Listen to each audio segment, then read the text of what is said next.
Welcome to another episode, Pound for Pound, Boxing Report, episode 364. I am your host, Michael. Joining me this week, um, Jacob from Japhook Boxing, Daniel from Four Boxing News, and the Inscriber. Gail, unfortunately, will not be able to make it this evening. Hopefully, we'll have her back on. Hopefully, she can be back on next week. But tonight, she just had a previous engagement that took priority over this live recording. For those who are new to Pound for Pound Box Report, Pound for Pound Box Report live YouTube show, podcast, as well as blog, discussing all things boxing and bottle ways. When boxing is good, we will talk about it. When it's bad, we will talk about it. Bottom line is, if it pertains to the sweet science, it will get discussed. If you want to find out all information regarding Pound for Pound Box Report, the blog slash site is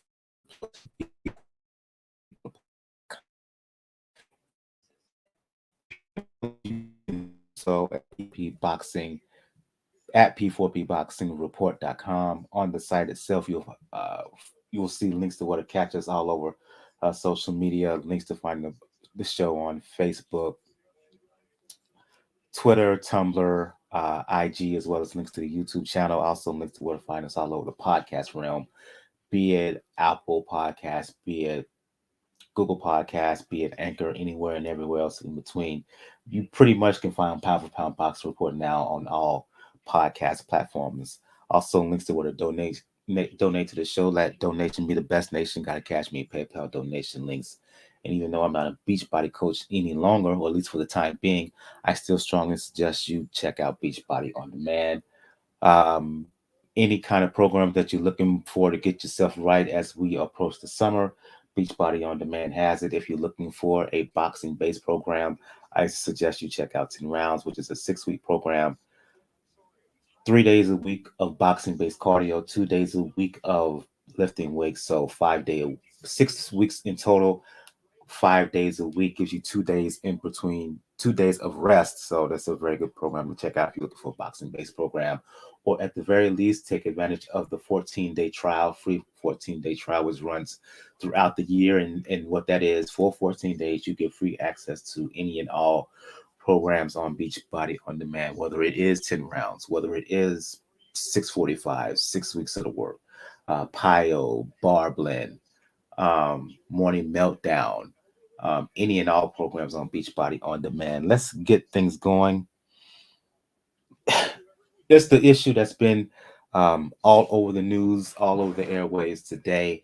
Non-related boxing. It would be remiss of us if we didn't mention it here on the show. And let's just get it out the way. The horrific mass killings that took place in Uvalde, Texas. Senseless act of violence, and in which a 18-year-old um, went into an elementary school, um, shot down and killed. Now it's being reported at 18 children, 18 kids are now dead, 3 adults, and even before he went to the school, full body armor, multiple guns on hand. He shot and killed his grandmother beforehand. So uh, that has been on the news all over. Even now, as we record this show here live on May 24th, it's still round the clock coverage of it. Um, whether it's regular news, cable news, Steve Kerr, coach of the Golden State Warriors, before their game tonight, this evening, against Dallas, gave an impassionate speech uh, about what happened. You can't go on Twitter without someone mentioning. Let's talk about it here. Start the discussion with you, Daniel, and you can follow up, Jacob, your reaction to the horrific events that took place in Uvalde, Texas. Uh, it's, unfortunately, it's a tune that we hear way too often, unfortunately, in this country. Because from what I've been able to gather, and I know this has been everywhere, this, there's no way to put it, this scum killed his grandmother first and then drove to the school and decided to massacre these kids and the teacher. And unfortunately, every time this happens, we go through a cycle where we give our thoughts, we give our prayers,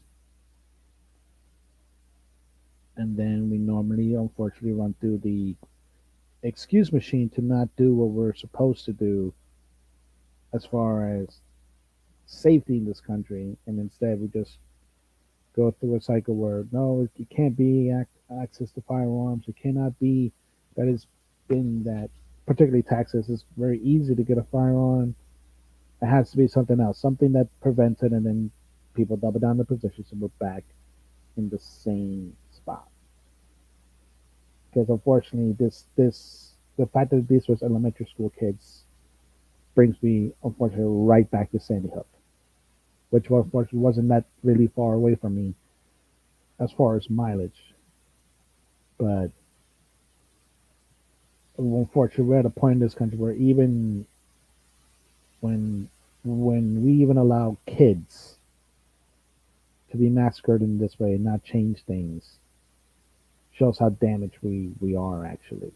Unfortunately, I want to say this could be a situation where it changes, but unfortunately, I've grown pessimistic in that sense.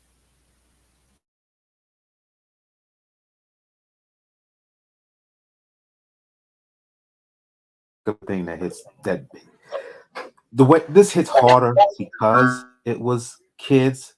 I mean, let's face it, the children and the elderly are the most vulnerable in our society. And for someone to just run up in a school random like that and just shoot kids down, they didn't do anything to this person. Um, and yet this happens. And I agree with Daniel. I'm pessimistic. I'm pessimistic as hell. We're just coming off of uh last week. We just coming off of last week, paying giving our thoughts and prayers, and that's to the mass shooting in Buffalo. I don't even want to say that mass thoughts and prayers anymore because you need a lot more than that to cope with what's going on. That's not going to cut it anymore. You need real serious substantive actions, and at this point, I know you had our former orange man in the White House point at other countries and call them shitholes, given how we've been acting over the last few years. We are that shithole country right now. This is yeah. Speak on it, Jacob.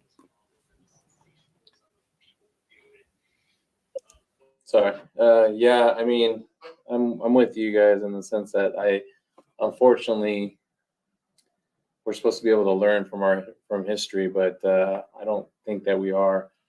If anything, I think what this always brings back to me, being one that does have children, young children in school, elementary school at that. Um, it really all goes back to the base of the home, right? I don't believe that kids are inherently bad or are evil. I think they learn things from the home, right? So if you have a broken home or you know don't have any stability or any love there or are not taught the right things, then you'll be a product of that environment and you'll do things like this. So it's just so sad because like I said, as a father, it hits me particularly hard in the sense that these kids are just starting their lives. They you know no parent should have to bury their kids, and they these kids didn't get, the ones that died, don't have a shot. And then that's not even the discounting all the kids that were involved that maybe didn't get shot or whatever, but they were part of this thing that's going to impact their lives forever, on a mental note, and probably come with nightmares or not wanting to go to a public place and not feeling safe. And you know to have kids grow up like that, it's the ultimate like long-term tragedy of this all. these are all going to be, or not all, but a lot of them are going to be victims of this situation to that extent. And it's just crazy that the United States being this free country and just all the things that we have that a lot of people don't have, and we just continue to do this to ourselves and run this bad cycle. So my condolences to all those people out there, and just I don't know, just teach your kids well, and hopefully we can make things better. But the trend seems to be that we talk about this every year, another shooting or whatever. I can't remember the statistics that I heard the other day, but it's something crazy about like how many mass shootings we've had as a country. It's just insane. To be unsafe, unprotected, and subject to random violence, that's the worst feelings. That's the worst from a human condition that you can feel. And it seems like that's what we as a nation, as a society, what we're dealing with right now. I can only offer condolences to the family and loved ones of the ones who were killed, to the people of Uvalde, Texas, and society. We as a society, we need to get our act together, not now, but right now, not now, but right damn now, because this is uh, ridiculous. Is being too polite. I can't think of a stronger word than that. Yeah, yeah. We need to get. We as a society, all of us, because it's more than just this event, this tragedy. It's more than this guy who went into that school and shot them kids and the adults. It's this succession of events that's been happening over and over the years. Can't seem to turn around without seeing some story about this once a week, once every couple of weeks. It just doesn't make any sense. To quote Marvin Gaye, "What's going on? What is going on?" Um, let's going to try to pivot from that to talk about some boxing in the best way that we can. And I hope this episode provides you some, for lack of a better word, diversion, good diversion from what's been happening to what has happened today and what's been happening. So let's break down these fights. Um, I preface this by saying I wasn't able to see all of these fights, particularly well, I'll just get to them as we go down the recaps. I'll go back to you, um, Jacob, and let's go to Phoenix specifically. Uh, we talked a lot about David Benavidez. We talked about a lot about him throughout the years at 168 pounds. A lot of hardcore heads like to refer to him as the boogeyman of the division, right? Two-time champion. He's been calling out any and every name from 160 to 168, be it Maul Charlo, be it Caleb Plant, wants to fight with Canelo, right? Um, Fought over the weekend against David Lemieux, uh, vacant interim WBC champion at title at 168, and he did pretty much what I thought he was going to do. I wasn't able to see this fight because one, I was working, and by the time I got home, I was doing another assignment for Three Kings. But anyway, put him down in the first round. Looked like he could have stopped him in the first round from highlights that I saw. Finished him out in the third. Um, Thought he was going to dominate. He did dominate, and after the fight, during the post-fight interview, I saw that for sure. Clips of that. Yeah, he beforehand he said he wanted the top dogs in the division. He made that. He reinforced that once he doubled down on it during the post-fight interview. The question is, can he? Will he get the big fights that he desires?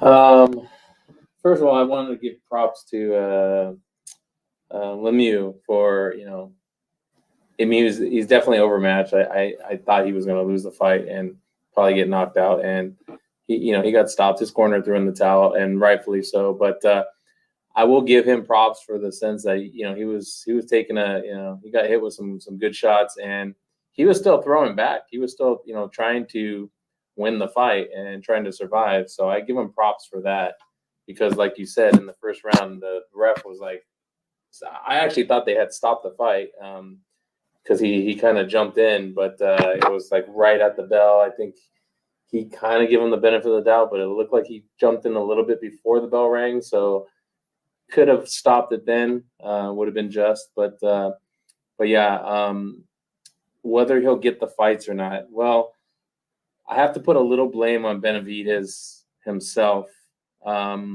because if we go back to when he was the champ and the belt holder, if he didn't mess around with cocaine and get caught or get popped, he would have had the belt. And if Canelo was still going to do what he wanted to do, which is unify the division, he would have had to fight Benavidez. He would have had one of the belts, so that fight would have been no brainer as far as what Canelo was trying to achieve. But be that as it may, he got stripped, and so now he's basically clawing his way back up top. And then in that time period, Canelo was able to claim all the belts. I don't think he'll get a Canelo fight anytime soon. I think I wouldn't put out of the question a Plant fight, even though he doesn't have a belt. But he was a former belt holder, and I think that would be a good opponent. Charlo, that's another one that I think that he can. They've been kind of drawing back and forth. I think that's a makeable fight, but I think what it comes down to is that when you have somebody that's a belt holder, like Canelo is currently, you gotta make him defend against mandatories and make the sanctioning bodies make these number one contenders the mandatory. Like tell it it's going to go to a purse bid or whatever, but make it a mandatory. What ends up happening a lot of the times is that they don't force. They'll say, oh, okay, you have to defend your belt, but it's just somebody within like the top 10, 15, as long as they're like somewhere in there. And we've seen this before in the past where people all, overnight sneak into the top 15 all of a sudden when the rankings get released, just to make a fight. So I really hope that, part of this is the sanctioning bodies, doing their stupid job, which is forced, making it say, hey, if you want to be the belt holder, then you have to fight this person. Like, and if not, then you got to give up the belt, and just force the issue. But they tend to not want to do that, especially with like someone like Canelo, because he, the fees that they're making off him and all that comes with it. I don't think they really want to force him to do anything, especially the WBC. So we'll see, but I hope he gets a meaningful fight. I don't think a Lemieux is a meaningful fight. What say you, Daniel, in terms of the question that I posed vis-a-vis Benavidez? I'm sorry, could you repeat the question? Basically, given his destruction of Lemieux, will he get that big fight that he desires? Whether it's Canelo, whether it's Charlo, whether it's Plant, who and whoever in and around 160 to 168 pounds. Plant would probably be the most available option because obviously he's naturally 168. You have a history when they're jack jawing, and if there is a fight that Plant needs to at least put himself back in a contention spot at 168, especially with the way he lost to Canelo, would be that fight with Benavidez. Because unfortunately, I think Maul is probably going to stay at 160 as long as he can because of Benavidez. Now, as far as the other fight, when it comes to Canelo, we already know, like, I know we're going to talk about it, but we already know what the plan's going to be for the rest of the year. The question is going to be, though, is he going to stay long enough? Because unfortunately, we know David's a pretty big guy, and we don't know how long he's going to be able to maintain and make 168 before he has to go up to light heavyweight. So that one, the clock is ticking. If I would pick out between those three, Plant's probably going to be the one to make because you can bring Plant to Phoenix. You can pull and you can definitely show who's bossing that front because you're still the interim champ. And like I said, at this stage, Plant needs you just as much as he needs Plant, if not more.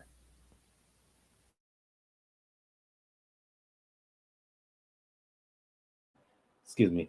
Maul said that after the fight, after his brother's win over Castano, that he wants to move up to 168. Has been on the record saying he wants to fight Benavidez 2023. I don't think Canelo will ever fight him, not anytime soon. I don't think Plant wants any of them either. It'll be interesting to see what he does. He's in his prime. He's hitting his prime now. Um, he has a good chance to beat Canelo. I don't care what Antonio Tarver says. It's just a wait and see whether he gets that big fight he really wants against the big dogs at 168. And to your point, Daniel, given the fact that he's a big guy, remember fans who don't know, at one time Benavidez was 220, 230, um, before he changed his body and is now fighting at 168 pounds. Uh, the future, he may have to go to 175 if he can't get the fights that he wants at this current weight. So we will see in terms of his future. In terms of his future, let's move on to talk about. What did Tarver say? Tarver said that Antonio Tarver after the fight said that he basically said that Benavidez would be food for Canelo. Really? Yeah, I Huh. don't agree. I don't either. If he wants, let me get on my rant right quick. If he believes that Canelo can beat Benavidez, I'm cool with that. There are others who believe that as well. But his rationale didn't make no sense. He basically said that unlike Bivol, Benavidez can't move, and he says that uh, basically that Benavidez is smaller than Bivol, and he said that I Benavidez would be don't think right there that's for true. Canelo to hit. No, that's why I said that it doesn't make any sense. But Bivol can make 168 right now. He can make 168 right now. And I Benavidez, don't as even we know what know, the. he's had issues making 168. And Benavidez could easily fight at 175. And I just think that Benavidez, does he move like Bivol? No. But does he have the fast hands like Bivol? Yes. He's more active than Bivol. And He power. hits harder than Bivol.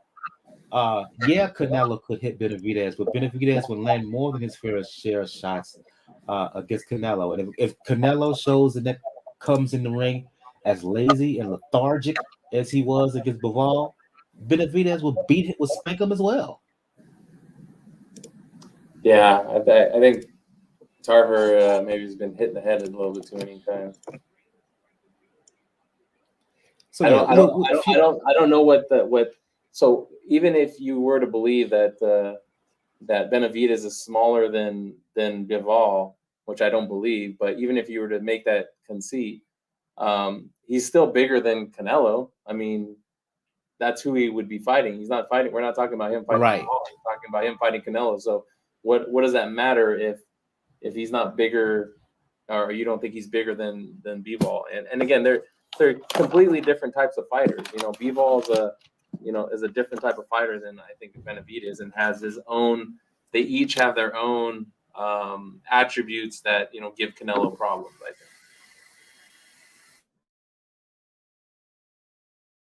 I wholeheartedly agree. Let's move on to some other fights here, and I'll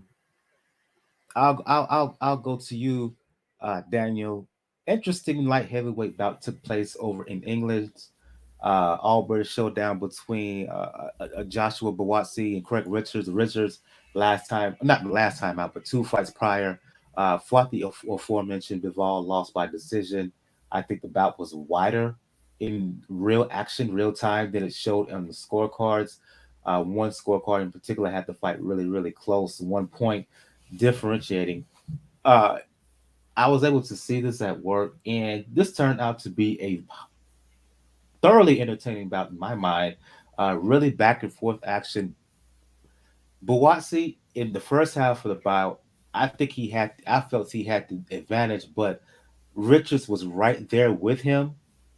Richard had his moments over the second half of the bout, but Boatsi closed matters in the quote unquote championship round, since this was a 12-round bout.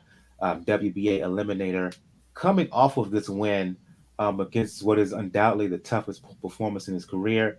They're talking possible title shot given against maybe a Bivol later on this year. Whether it's Bivol or whether it's the other champions at 175 pounds, Daniel, do you think that Joshua Buatsi is world title ready? I would say not yet, but he's close. Because you mentioned this fight really was entertaining. Really good back and forth action throughout the first half of the fight.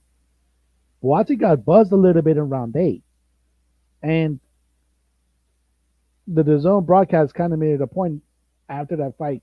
Are we seeing another? And actually, they did it before the fight too. Could we be seeing another situation between like what happened with Lee Wood and Mike Conlon? Highly touted, like I said, Olympian versus somebody that had to go on the journey and journeyman pulls it out at the last second. Like the 8th round was probably Richard's best chance, but like I said, Buatsi, which I think this was his actual first fight that had to go full 12. I think the last one was 10, if I remember correctly. He dug in. Like I said, he weathered that storm of Richards coming in and reestablished the attack, reestablished his jab, landed the better combinations at the end. The scorecards were also a little bit too close. So like I the 116, 112 is the one card I would probably agree with. I don't know what 115, 113. Because you mentioned that reminded me of the Bivol fight too. But the shots that Richard were landing, it's particularly at the 8th that hurt Buatsi.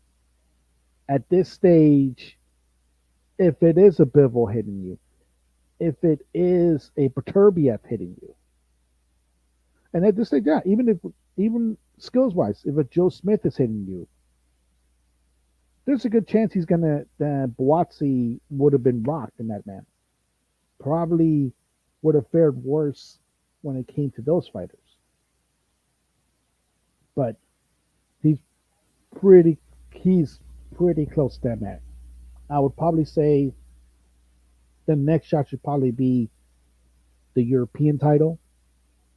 See how he fares in that front, because obviously he's behind Zerdo in line for Bivol, so he still has a little bit of time, but he's close. He's not quite there yet, but he's close.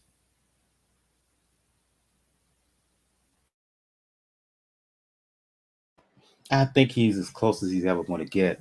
I like the jab from Buatsi. To your point, he faced some fire, particularly I think it was in the 8th round when he got hurt. I want to say a left hook, I believe it was. Uh, had him on alert, had him on pause. But like the jab I like from Buatsi, I didn't know he was that good of a body puncher.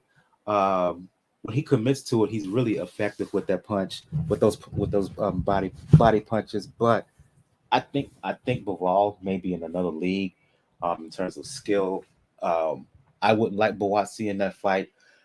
Uh, but Turbiev, it depends on if he can avoid the power. Same with Joe Smith, but at the very least, I would say that Buatsi, he's right there in the mix. And if I am Hearn, um, put him in there at this point. Put him in there and test him and see if he can, how he would fare.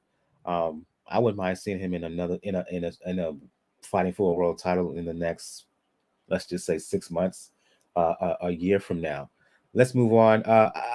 I'll go back to you, Daniel, for this next fight because I wasn't able to see it on the undercard. Chantelle Cameron, who holds 2 belts at 140. She defended, I believe she holds the BC and IBF Women's Junior Welterweight title fought a lady by the name of Bustos. Uh, we talked about this. Noel Bustos, who's a former champion at 135 pounds, previewed this fight last weekend. Last week, excuse me. From what I've read, Cameron won and won pretty decisively. I would like to see her fight Callie Reese. Are we going to see that fight uh, in 2022? Unification fights among the ladies that's becoming the rage. We're seeing these top ladies get in there with each other. We'll talk about that in a little bit. With agreed upon fight in term, with an agreed upon grudge match is going to happen at 130 pounds. But Cameron and Bustos, your assessment of the fight, and do you think we will finally see her face Callie Reese for all the belts at 140 pounds? Yeah, this wasn't. This was a pretty academic fight. Cameron was able to establish her range, was able to establish movement very early on. Bustos was did fairly well early on in the beginning rounds, but she was trying to make it into a fight, into a dog fight, and Cameron was not falling for it in that front. And so as the fight wore on, she hit to the body. You could tell Bustos like a lot of her oomph was out of her punches, and it became by around the eighth and ninth round it became academic. Now, her and Reese are that's the fight to make. That's the fight to make right now. At 140, there's almost no real blockage right now to do it as far as mandatory. To not have this fight either later this year or the beginning of 2023. The only realistic thing that could stop it is if like if one of them gets hurt. But it is a fight that should happen. At this point, it's probably the only real challenge that Cameron has left. So, my, I said you might as well do it. There's, like I said, there's no real political divide against it. So, I definitely want to see it at the end of the year. Which, by the way, it would just add another feather to the cap of what this year has been so far for women's boxing. Absolutely, absolutely. Those two fights took place in at the O2. Let's head back to the U.S. Um, let's head back to U.S. Las Vegas specifically, Jacob. And we don't talk about this guy enough. We've talked about him more and more over the past, I'd say, 6 months to a year. And the guy I'm talking about is Janibek Alimkhanuly. Um, he fought a guy by the name of Dignum, a British guy by the name of Dignum for the WBO interim belt at 160 pounds. He would Alimkhanuly was ordered to fight Bivol Andrade. Andrade decided to instead go up to 168 pounds. Was going to fight for the interim belt there, WBO version. Unfortunately, he's injured now. As a result, Alimkhanuly fought Dignum, and he made easy work of this. Jacob, he made easy work of him. Blitzed Dignum, destroyed him in 2 rounds, and say what you want about Kazakh style Alimkhanuly, he talks it, but he backs it up. In our discussion about David Benavidez, I talked about how many fans refer to him as the boogeyman of 168 pounds. The more I watched Alimkhanuly, is it safe to start to think that he may be the boogeyman at 160 pounds right now? Because let's just face it, there were plenty of guys who had this opportunity to fight him for this interim belt. We know that the number one contender for the WBO turned the fight down. We know that Jaime Munguia, uh, Oscar and Golden Boy was like, hell no, I'm not putting him in there with that dude. And he called out Charlo after about Maul. He says that any other champion at 160 could, if they wanted, they could get it. Uh, dare I say, this dude is the goods. He is the goods at 160. Yeah, I agree. I was very impressed and have been impressed with him. And, you know, Is he the boogeyman? I mean, it is too early to tell. I mean, it's not like he's had the top opposition. But what I will say is that he's not letting he's doing what you're supposed to do against people that aren't top opposition, right? You're supposed to go through them. You're supposed to finish the fight, and he has been doing that, consistently for a while now. So I would definitely like to see him, in again a meaningful fight, to see if he is the goods. I really don't think that a lot of times you can't tell whether someone's going to be, the goods. Like they can have all the flash and getting the knockouts and dominating, but to me the real test is when they go up against somebody that has maybe offsetting skill set, that gives them problems, or if they get through some type of adversity, they get hurt or they get down on the cards, or they're just not clicking for them that night. Like, what do they do in those moments? To me, the real diamonds in the rough are the people that can adjust and make improvements and kind of think their way to victory, using their skills. So I think he's definitely deserving of a meaningful fight.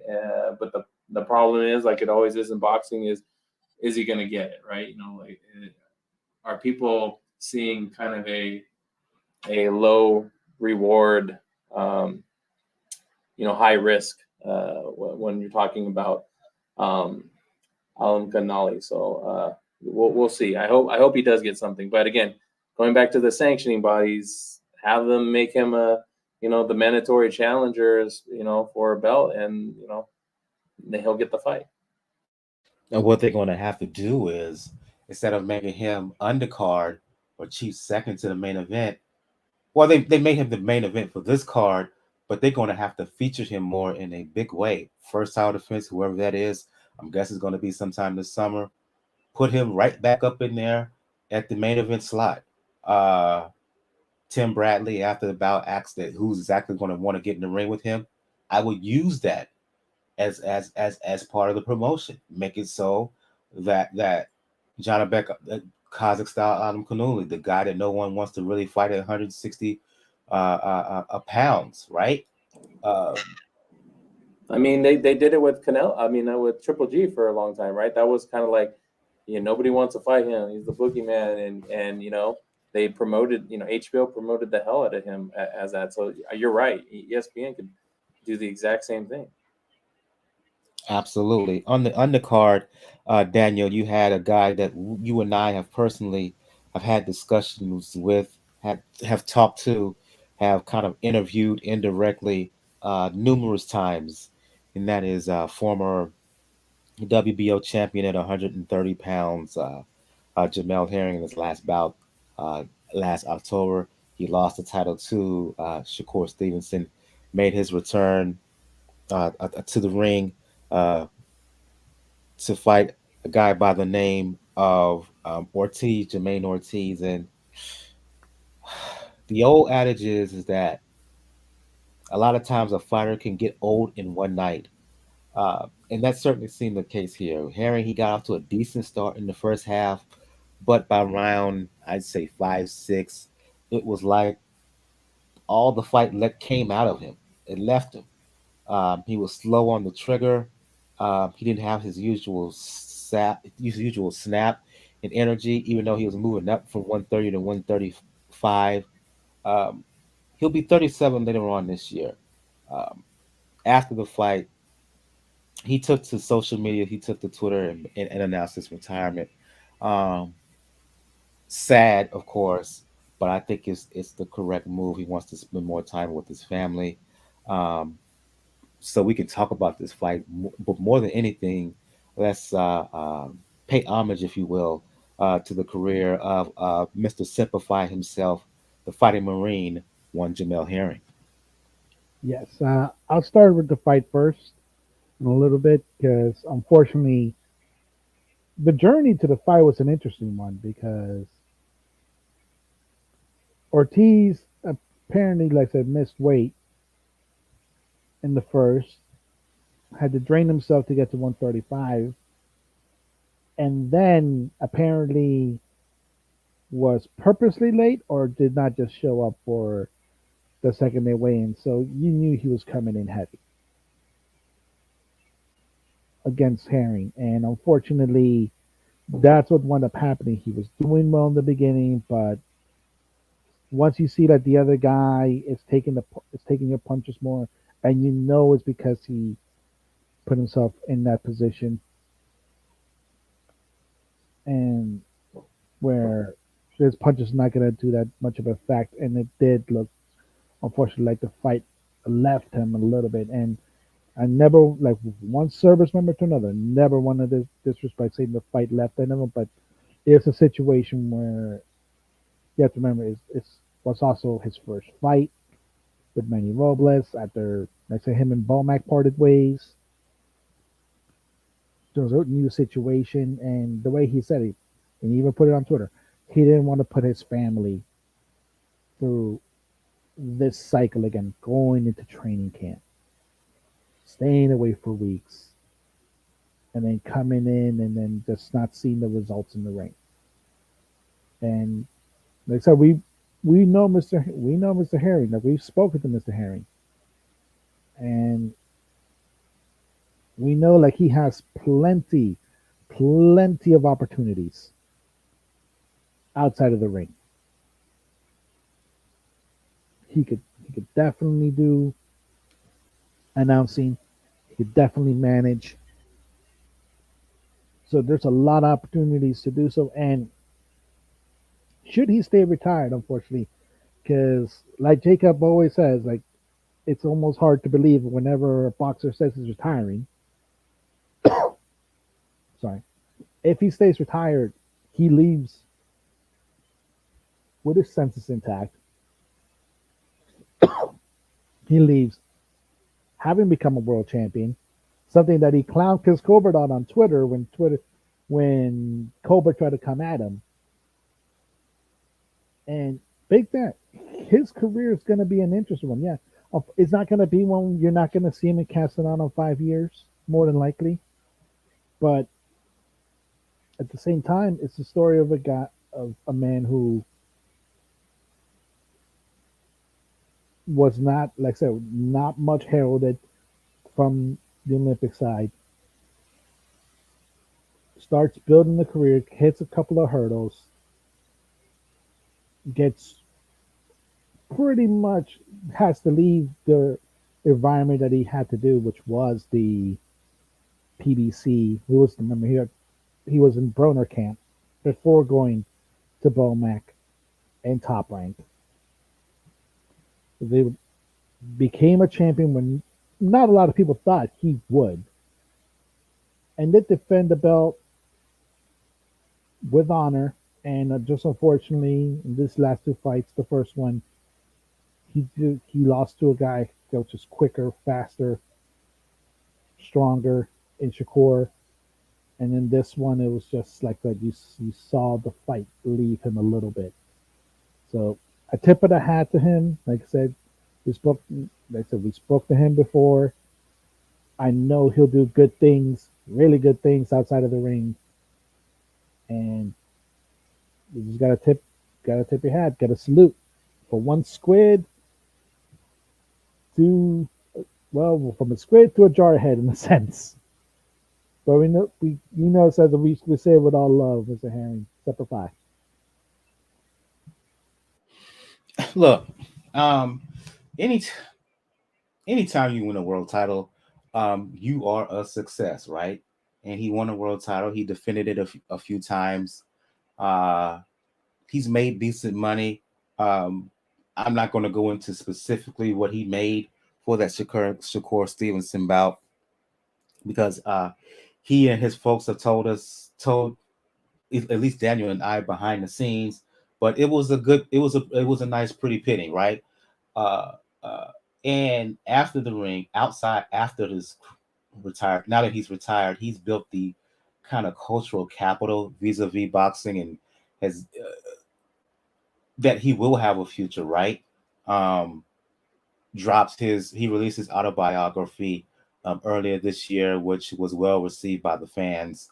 Um, you've seen him plan for the future by doing ringside commentary, uh, fight analysis on various boxing shows, and he certainly has a future in years in there. He certainly has a future in that realm. So as saddened as you, and he's one of the more decent, honorable um, figures in the sport, right? He's well received by those the insiders. He's well liked by hardcore fans. He's one of the more popular guys on social media, always willing to engage, interact with you online or even in private. He's always open in that regard, right? So yeah, you want to be. Of course, you're sad for him in terms of what happened in the ring against Ortiz, but you don't. But you still have to feel good about him and all that he's accomplished, right? And you'll see him. We'll all hear from him uh, for the foreseeable future for the next few years. And so yeah, tip my hat to the Fighting Marine. Tip my hat to Jamel Herring and wish him nothing but the best. Uh, uh, um, moving forward. Let's move on to get into some news here. We named this the reason we have this episode name Canelo chooses Triple G trilogy over Bivol rematch is because that's exactly what happened. News broke yesterday. I wrote about this for Three Kings Boxing. Please check out Three Kings Boxing, your source for pure unadulterated boxing information. Yeah, at a golf tournament that Canelo is hosting in Mexico City. He basically spilled the tea, Daniel and Jacob, that with the options on the table, be it a third fight with Triple G in September or a rematch, an immediate rematch with Bivol, basically said that, yeah, I'm going to fight Triple G for a third time. It was officially announced earlier today. It's going to take place September 17th. And level of surprise that he decided for the Triple G trilogy over Bivol, Jacob and Daniel. My level of surprise on a scale of 1 to 10, with 10 being very surprised, shocked. My level of surprise is about a 0.5. I'm not surprised by this at all. It made sense financially and also stylistically. We saw what he did against Bivol. It's hard pressed for me to see him beating Bivol in a rematch. Whereas Triple G, we know he's coming off of the fight with Murata, stopped him to unify titles at 160 pounds. But Triple G is also 40 years old. And for the first half of that fight against Murata, didn't look great. So, yeah, financials wise, style making fights wise, it only makes sense for Canelo to fight Triple G, even though I don't want to see this fight a third time. What say y'all?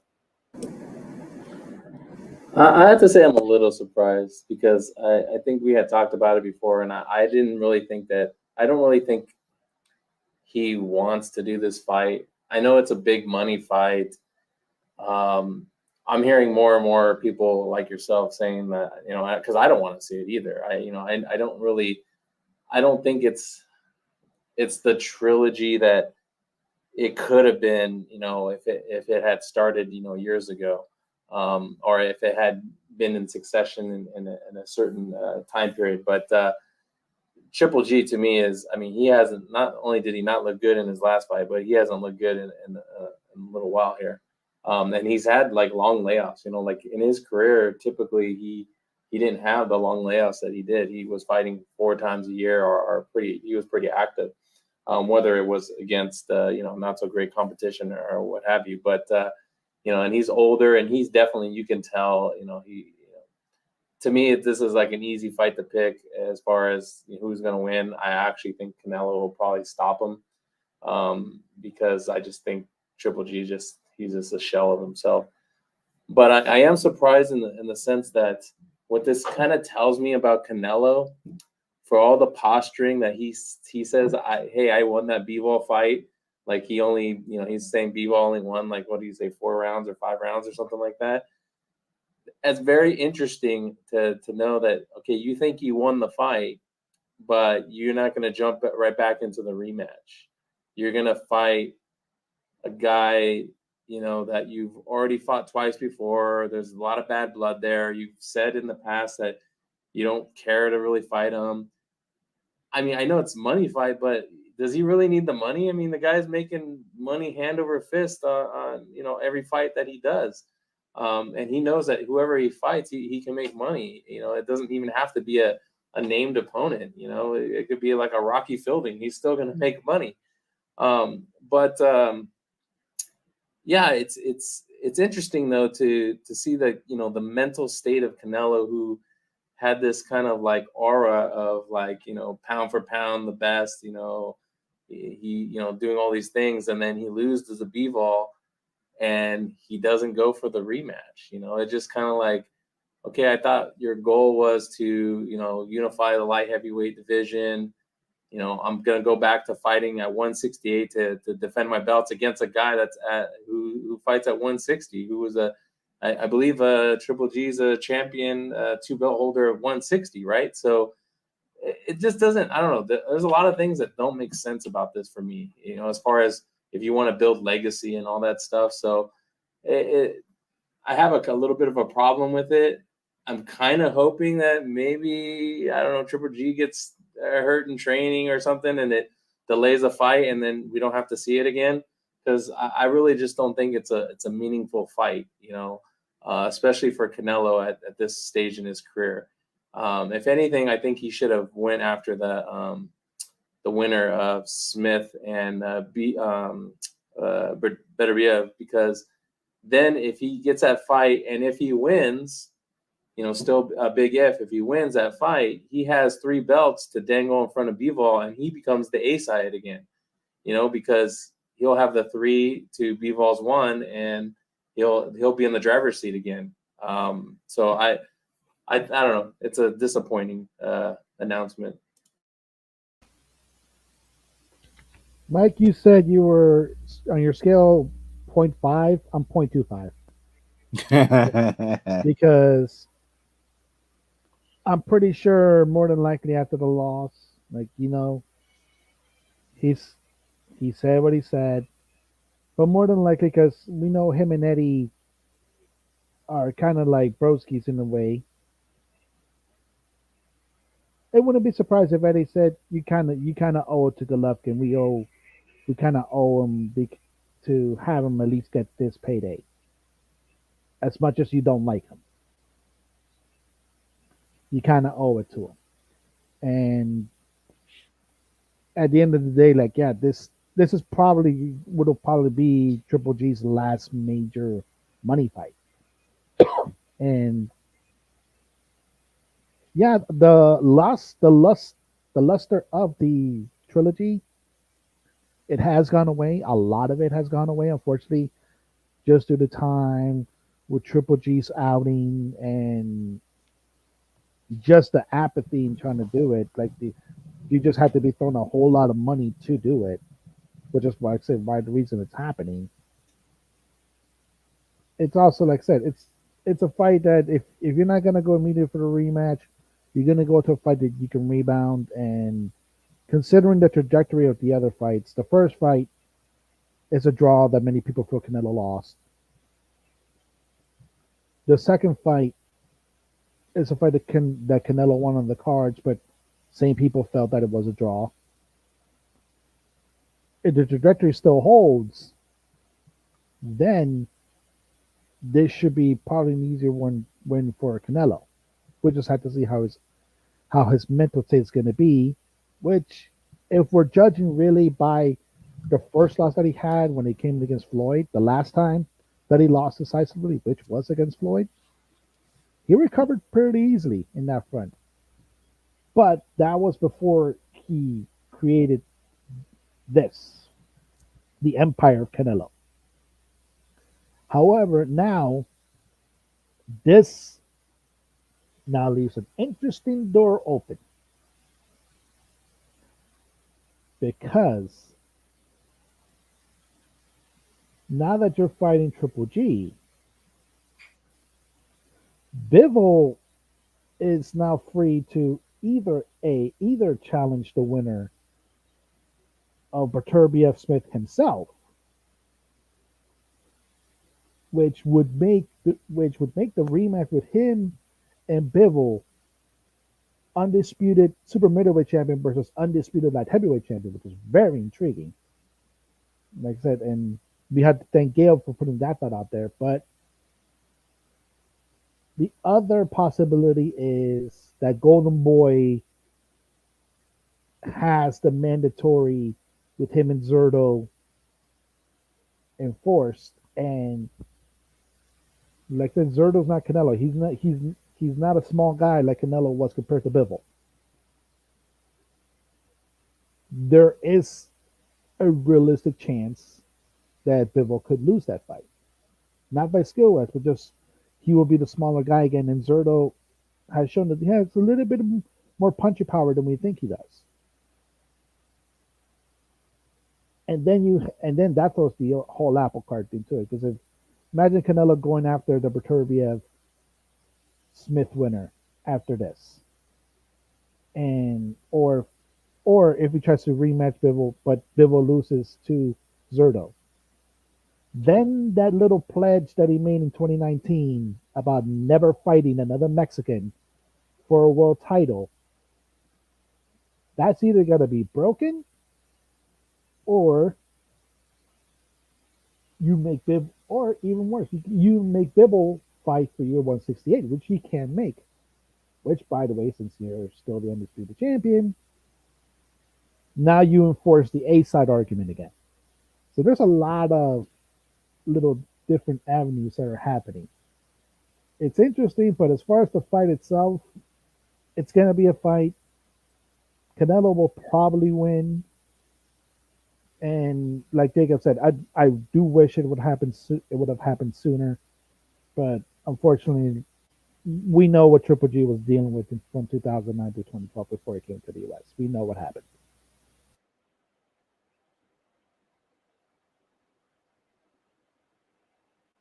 Yeah.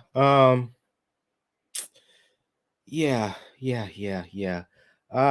Excuse me, right quick. Some technical issues on my hand, but again, I'll say it again. In terms of Canelo, I'm not surprised by this one bit. Uh, I expected it. There was a contract already in place. Um, Depends on who you want to believe in terms of Canelo's numbers and what he drew for the Bivol fight. Just from a financial perspective, with the Zon and the investment that they made towards him, they got to get that money back somehow. They're not going to get that money. They're not going to get the money on their investment back with the Bivol rematch. Triple G, it makes sense. Again, even though I don't want to see it a third time, I think Canelo beats him easier this time around than he did their second fight back in 2018. Look, professional boxing is a bottom line for profit business. You ain't gonna make no. You ain't no make no. You're not gonna make a great profit. With Canelo getting back in the ring against Bivol, Triple G has to come first. It has to come first before any fight against Canelo. Just from a financial perspective, and basically that's what we're seeing here. Uh, he's sticking with his business mind, not his boxing heart, and that's what you're getting. On the other side of this, you hear my cynicism in terms of that bout, Daniel and Jacob. Let's move to the next segment. This uh, fight was also disclosed yesterday. This agreement, and that is when it going back to women's boxing. Look, Mikaela Mayer and Alycia Baumgardner, BC champion, women's champion at 130, Mayer unified, IBF, WBO.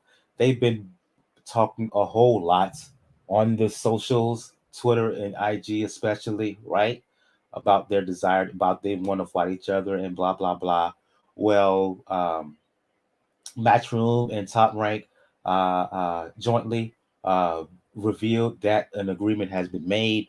Look, coming off of Taylor Serrano and that success, right?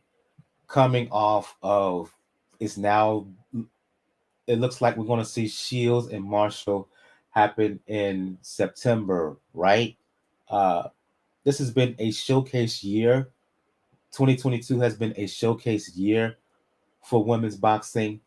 It continues with the announcement of this fight. I'm really looking forward to it. It's basically a close to a pick 'em, close to a 50-50. Uh, I'm just glad it's happening. And we get once again, the women are doing what too many dudes are not doing, and that is the best of the best are getting in there and say, "Let's rumble."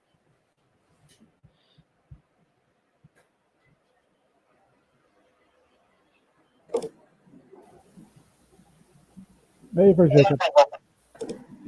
No, I mean, yeah, you hit it on the head, Mike. I mean, I'm glad that the women are showing up and making these, again, meaningful fights. And I can't wait to see this one because not only is there bad blood, I think both women are good. They have some skills. So I think it's going to be a good fight. I'm glad it got made and we don't have to, wait.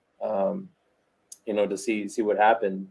After that Serrano Taylor, great fight that it was. Hopefully this fight. I mean, hopefully they can institute a 12 rounder and also 3-minute rounds. Because I think at this point they've earned that, and it should be the way it is, especially for a championship fight, and we don't get cheated out of that. But I can't wait for this fight. I'm gonna lean, towards Mayer. I really think that um, she's the better of the two. But Baumgardner, I'm not gonna count her out either. I mean, she has some power. I think Mayer, has a pretty decent chin, and she seems like she showed me a lot in her fight a couple fights ago. She's a real scrapper. So I can't wait for this fight. I'm getting kind of like anticipated for this fight like I was for the Taylor Serrano fight. Mayer's the taller woman, Daniel. Um, a lot of people feel she's the better boxer. Baumgartner, who has boxing skills, but she, I think, is more athletic uh, and is the bigger hitter. The jab is the key to in terms of who's going to win. But again, with Baumgartner, she has that equalizer with the right hand, with the left hook, as she showed in her title win against Terry Harper last November. And if both ladies come to fight and bring their A game, this should be a heck of a battle. It it should be because this is going to be an interesting fight when it comes to Mikaela, as far as making sure that she can maintain the jab. Because there's been instances where she has let herself get into firefights when she wasn't Hamadouche, need to. especially the first half Hmm. of that fight. Yep, like I said, and you cannot do that against somebody like Baumgartner you mentioned. Is probably the better athlete of the two and has the bigger punch of the two. And like you mentioned, Terry Harper, she literally mentally rebooted Terry Harper's brain while standing up. Yeah. And that was against somebody that was a taller fighter compared to her. There's going to be another situation because Michaela's a little bit more taller, but at the end of the day, it's two people, two champions that have circled each other ever since they won. They want to fight each other. They were able to get it done. And like I said, I agree with Jacob. This has to be 12 rounds. This has to be 3-minute rounds. Unfortunately, we do know WBC is one of the belts involved. And I know we have to do with Mauricio when it comes into that. But hopefully they'll be able to change his mind a little bit because if Taylor Serrano didn't show that these ladies can do this at the top stage, and they can do it probably with the same time in both rounds and minutes as the men. It's about time you let them. Otherwise, they're always going to be this little handicap for some fighters. Exactly. I don't know. There's not been a date specified, but look for the fight to happen some point mid late summer. Don't know if it's going to be on DAZN. Don't know if it's going to be on Top Rank, but we know for sure that this fight is going to happen once again. Um, Unified WBO IBF Women's Junior Lightweight Champion Mikaela Mayer has agreed to a deal to fight WBC champion Alycia Baumgardner, what looks to be again one of the best fights of the year, and another good notch on the belt when it comes to women's boxing. Let's move on to uh, talk about some more. No, let's go to some previews here. Let's go to some previews. There's only two fights I want to focus on. I'll get both of you in this discussion. Um, Flight's going to happen this Saturday. Look, we talked about how Mayer and Baumgardner have been talking a whole lot. So have Gervonta, Tank Davidson, Rolly Romero. They're going to settle their issues this weekend, Showtime pay-per-view. And look, Daniel, Jacob, I don't think this is going to be a boxing match one bit. These two guys can punch. They've been talking big ish, and I think it's going to show out in the ring. I make Tank the favorite because he's the better boxer of the two, but Romero is talking about like he's going to go for the knockout. I think both guys are going to be there to be hit. Um, yeah. I just don't see this fight going the distance. Daniel and Jacob, what say y'all? Oh no. Tank's gonna mop the floor, Rolly. It's the I only was trying to reason. be kind. I was trying to be kind because yeah, Rolly, as much as he talks, his boxing skills, let's just say they're lacking. Yeah, uh, there's that. Like, there's the fact that when you look at the All Access, the way he trains, and makes you wonder if he's actually I knows mean, what there he's was some doing. Conor McGregor stuff, some of the moves that he was doing. Yep, That stuff that McGregor was doing while he was getting ready to fight Floyd in that exhibition. I refuse to refer to it as a real, actual match. yep. In that front, and the the thing about it is, remember, when this fight was made the first time, we all know the reason why it had to. Well, the reason it got delayed the first time because Rolly had to deal with accusations. We know it's not the first time, and we know why it was set up the first time. It was set up to be a showcase for Tank, to get a highlight reel knockout, so you can add it into the cachet. It's the only reason why after the Barrios fight, they needed the Isaac Cruz fight and the Barrios fight. They, as soon as Rolly was cleared, they made the fight because that's still what they want. Even though Tank claims this is going to be his last fight with Floyd. He better pray it won't be his last fight with Floyd, or that his He team. has, excuse me for interrupting, Daniel. Um, if you are fans of the Last Stand podcast with Brian Custer, Tank has said that this is going to be his last fight with Floyd. Um, yeah, this fight will take with Rolly is going to be his last fight with Floyd. He said a month or so ago. I wrote about this for Three Kings Boxing that his contract was up, and yeah, he just said he's going to move on from this. It's time to run his own ship, if you will. Yeah, but that was, he better hope. He really, really better hope that nobody in this circle is talking to Bob, or he doesn't really get picked up by Top Rank, because Bob will feed him to Lomachenko, and that's, we have to remember. Floyd used Lomachenko as a threat to Tank the last time he misbehaved, or the last time that they both clash heads. You know how you feel about a fighter if if you threaten a fight as punishment. So if he's gonna steer a long way, it's gonna be a good test to see if Tank Davis as a brand in itself is actually sustainable, or if it's something where it's Tank Davis because he's tethered to the money team that makes it work. But like I said, as far as this fight, yeah, the only question is if the knockout's going to come in the first or second round. What say you, Jacob?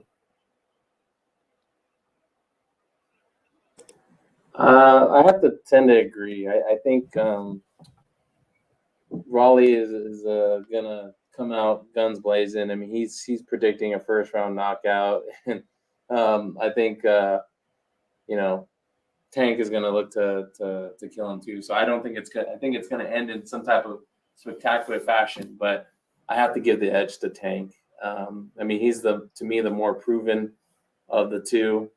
Um, but I mean, I would love to see a crazy upset, just to kind of like shake things up a little bit, like that. I think that's always kind of good for the sport, and that's why. I mean, that's what the whole thing that they say. That's why they fight, right? Because we don't know what the outcome is. We might say, we know the outcome, but we've been surprised many times. So hopefully it's a fun fight for as long as it lasts. But I'm gonna have to go with Tank on this one, and hopefully, Tank he's had a very weird career. Like I don't think he fights. There's a bunch of fights I would love to see him to be involved in, but he's been able because he puts butts in the seat and he's a big star name. He's been able to navigate and kind of just call his own shots, so to speak. Um, moving up in different weight classes and whatnot. But I do think he is vulnerable though. Like I think he's definitely one of those opponents that's beatable. So we just need to, I guess, see it happen. So hopefully he can uh, get better, from that and learn from that. But we'll see. But it should be exciting. Look, Tank Davis is not the greatest boxer. That being said, Rolly is not going to win a boxing match against Tank. His only chance here is to land early and often, and hope hope that he a guy who's pretty big. If you've seen some of the pre-fight coverage or whatever, and seen him working out, he's looking pretty massive for a 135 pounder. He's the bigger guy than Tank. Um, Looks to be the stronger guy than Tank. I don't know about his chin, but his only chance is to land with power here and hoping he can stop him because outside of that, shoot, it's not just his boxing skills. Is I don't think he's that great defensively. He's right there to be hit. He often comes straight down the line once the bell rings. And yeah, I tend to agree with you, Jacob, and Daniel. I see Tank winning this. And because Rolly is so open, whatever you want to say about Gervonta Davis, I think he's as hard, if not the hardest puncher at 135 pounds. So he's going to land um, with enough big punches to put some real hurt on Rolly, and I have him winning by stoppage. I'm not going to predict any rounds, but I'm going with Tank here by stoppage on the undercard here, fellas. You have Erislandy and Lara, who was very impressive in his last bout. I can't remember the guy's name, but stopped him I think it was the first or second round. Uh, Returning to the ring to defend a version of the middleweight title, against Gary O'Sullivan. Uh, I haven't seen much of O'Sullivan, but based on the footage I have seen, Lara hasn't got, if he doesn't get old in one night like Jamel Herring did, look, Erislandy Lara is still one of the slickest guys around. He's moved up to 160 pounds, and I think that personally, if skills mean anything, if skills pays the bills, he has more than enough of that to outbox one O'Sullivan. Uh, uh, Agree? Disagree?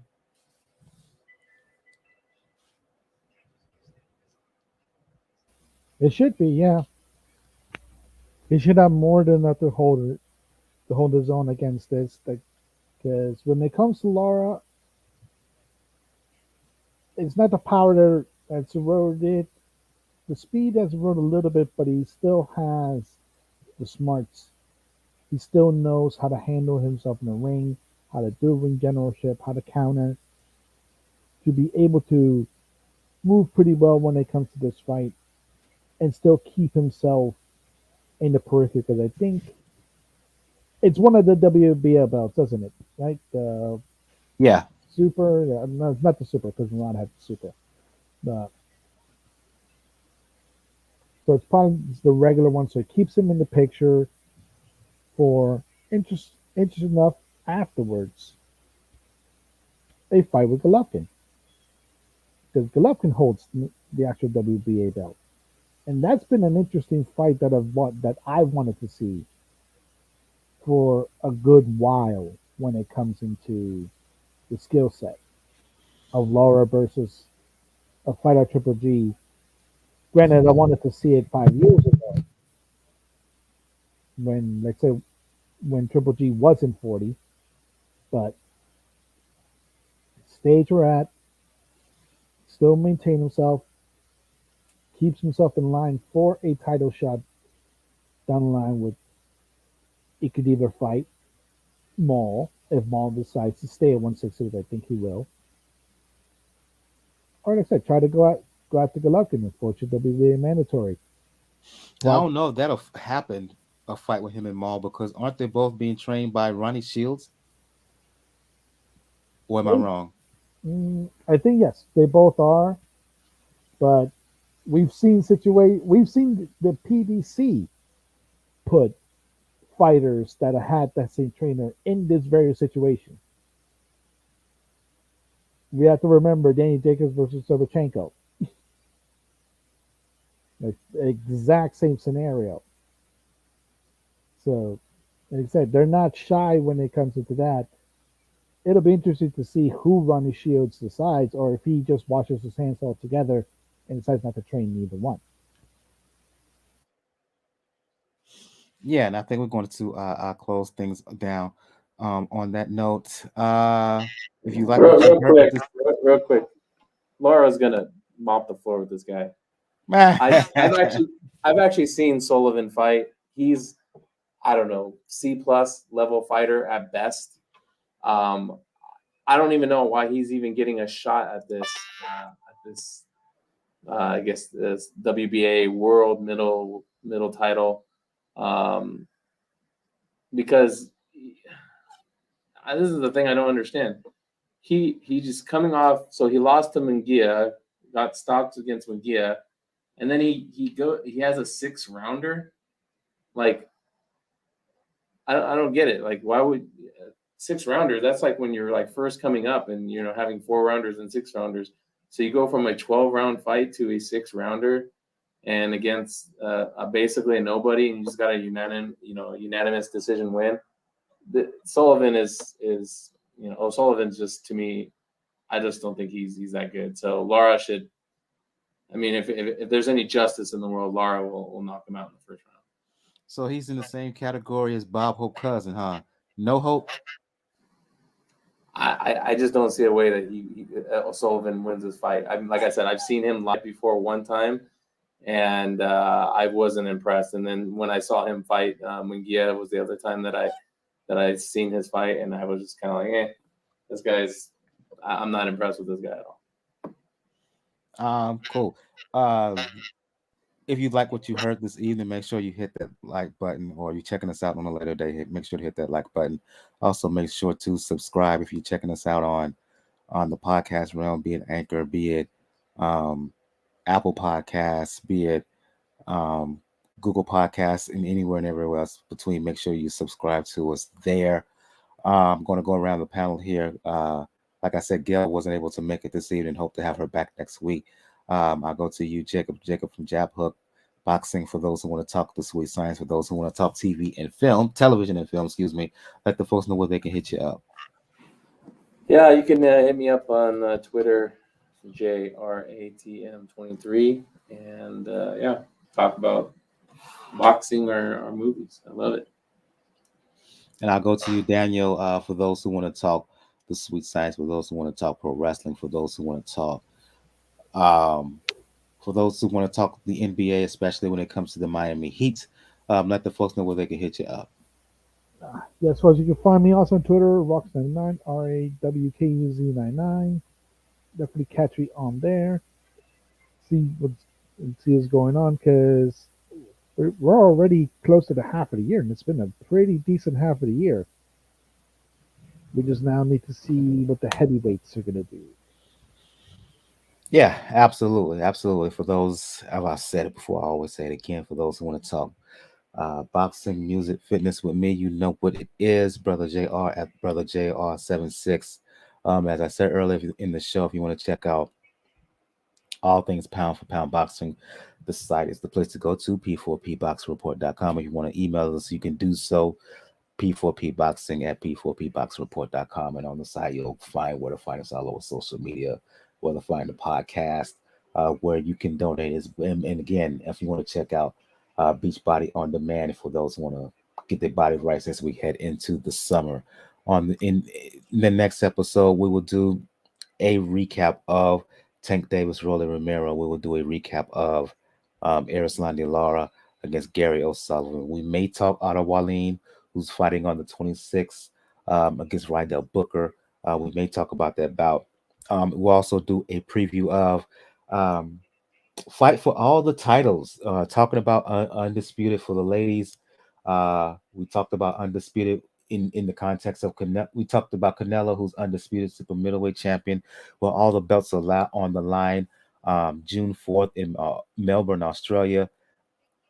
135-pound title lightweight, fight for all the belts there. As George Kambosos, who hold three of the titles, he's fighting Devin Haney, who has the WBC belt. You can catch that bout live on ESPN. We may talk about some undercard bouts there. Lucas Brown is going to be fighting on the undercard there, but main focus is going to be on Kambosos and Haney. A lot of strength development leading up to that fight with Haney's father, as well as a chief second, I believe, unable to make the bout. The visas denied. So interesting backdrop there. Haney's going to have basically a new trainer all of a sudden on the fly. Unfortunately, so we'll see how that he copes with that. Also on the fourth, on the card on Showtime, um, Stephen Fulton, unified champion WBC, BO at 122, returning to the ring to defend his belts against former unified champion BAIBF Daniel Roman. That should be an excellent fight. On the undercard of that, David Morrell, who doesn't get talked about enough at 168 pounds, he returns to the ring to defend a version of the WBA belt against a guy by the name of Henderson. Um, Also on the fourth in Wales, I believe it's going to be on the zone. Konichi Ogawa making the first defense of his IBF 130-pound title, fighting Joe Cordina. That should be a low-key good bout as well. So we will talk about all of those bouts. For Gail, who wasn't able to make it this evening, if you want to talk boxing, if you want to talk all things media with her, you can check out her boxing stuff. She writes for nyfights.com. You can also check her out. She writes boxing for Communities Digital News as well. Her social PR Pro San Diego. Her stuff on NY Fights. You can check that out on nyfights.com. The stuff on Communities Digital News. You can check that out on COMMDGDIGI News. .com. So for Gail, who is not here with us this evening, for Daniel, for Jacob, I'm your host, Michael. This has been episode 364 of the Pound for Pound Box Report. As we said at the beginning of the show, again, our condolences to the victims of that really horrific shooting in Uvalde, Texas. That has gripped the nation.